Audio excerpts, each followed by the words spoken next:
కేసీఆర్ 10 ఏళ్ల పాలన కరీంనగర్ అభివృద్ధి సాధించిందన్నారు మాజీ ఎంపీ వినోద్ కుమార్.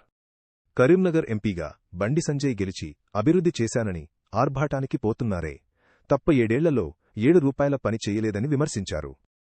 బండి సంజయ్ అభివృద్ధి కాగితాల్లోనే కనిపిస్తుంది కాని అభివృద్ధిలో కనిపించడం లేదని ఆరోపించారు.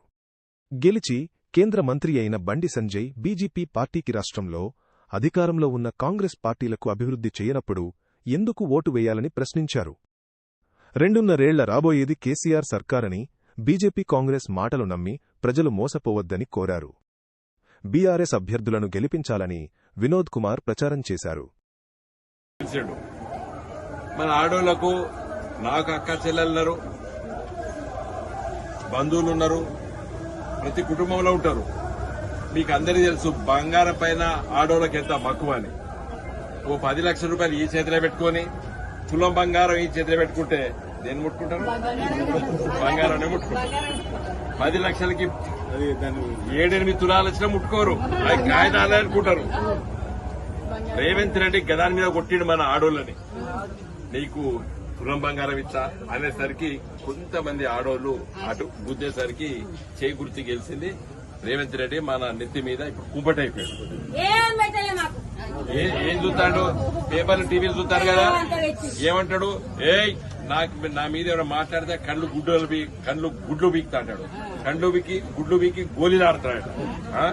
తర్వాత పేగులు మెడలేసుకుంటాడు. పేగులు కొంతమంది పేగులు ఇంత తింటారు కానీ పేగులు మెడలేసుకుంటాడు. అలాంటి ముఖ్యమంత్రి దాపరించింది ఇప్పుడు మన రాష్ట్రానికి. చాలా దురదృష్టము. ఇవాళ మీకు అందరు కూడా మన పల్లెటూర్ల సంబంధాలుంటాయి. ఊర్లో వదిలిపెట్టి బతుకు తెరు కోసం కరీంనగర్కి వచ్చినాం. ఇలా గ్రామాలు ఎంత బాగా చేసిండు కేసీఆర్. పచ్చదనం తెచ్చిండు, పొలాల పంటలు వండినాయి, బ్రహ్మాండంగా కరెంటు 24 గంటలు తీసుకొచ్చినాం.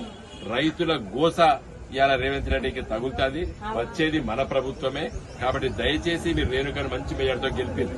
ఇలా కరీంనగర్ లో ఇంత ముద్దుగా రోడ్లు వచ్చినట్టే నేను అప్పుడు ఎంపీగా ఉన్నా కాబట్టి నేను గంగుల కమలాకర్ గారు కలిసి ఢిల్లీకి వెళ్లి అక్కడ కొట్లాడి డబ్బులు పట్టుకొచ్చి 1000 కోట్లు పట్టుకొచ్చి ఇలా కరీంనగర్ మొత్తం బ్రహ్మాండంగా రోడ్లు పోతే ఇలా బండి సంజయ్ వచ్చి నేనే తెచ్చినా అంటాడు. ఆయన 7 ఏళ్ల పడ 7 రూపాయలు చేయలేదు. నేను ఓడిపోయిన ఆయన గెలిచాడు. ఆయన గెలిచిన కాంచెల్లి 7 ఏళ్ల పడ 7 రూపాయలు చేయనోడు ఇవాళ మళ్ళా తీసుకొస్తాడు. ఎవడు నమ్ముతాడు?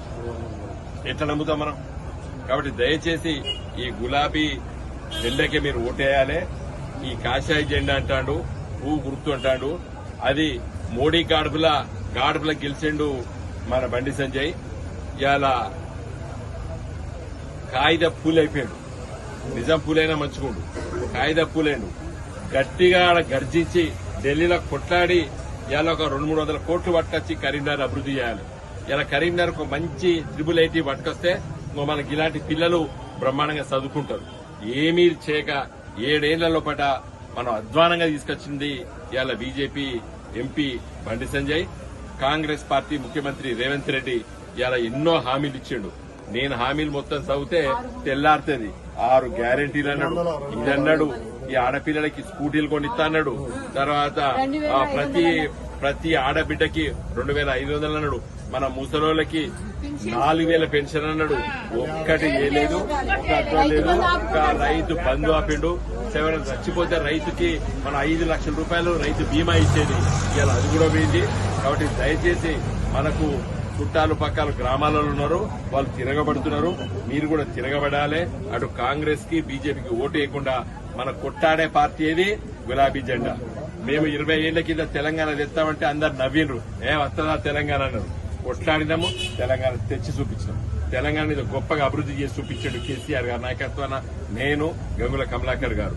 కాబట్టి నా రిక్వెస్ట్ ఏంటంటే మీరందరూ కూడా మన రేణుకని గెలిపారు. రేణుక మా పార్టీలో చాలా ఏళ్ళ నుంచి పనిచేస్తున్న విషయం మన నారదాస్ లక్ష్మణరావు చెప్పిండు.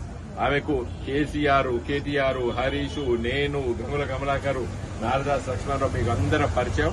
ఆమెను గెలిపిస్తే రేపొద్దున మీకు ఏ పనైనా కౌన్సిలర్ పని కాదు, మీ ఇంటిలో ఏదైనా సమస్యలు వచ్చి ఏదొచ్చినా కూడా చక్కగా రేపు వచ్చే మన మంత్రుల దగ్గరికి పోయి మాట్లాడి పని చేయించుకోవాలి. తెలివి ఉన్నది, ఆ శక్తి ఉన్నది. కాబట్టి దయచేసి మీరు ఆమెను గెలిపించాలని చెప్పి కోరుకుంటూ సెలవు తీసుకుంటున్నాం. జై తెలంగాణ.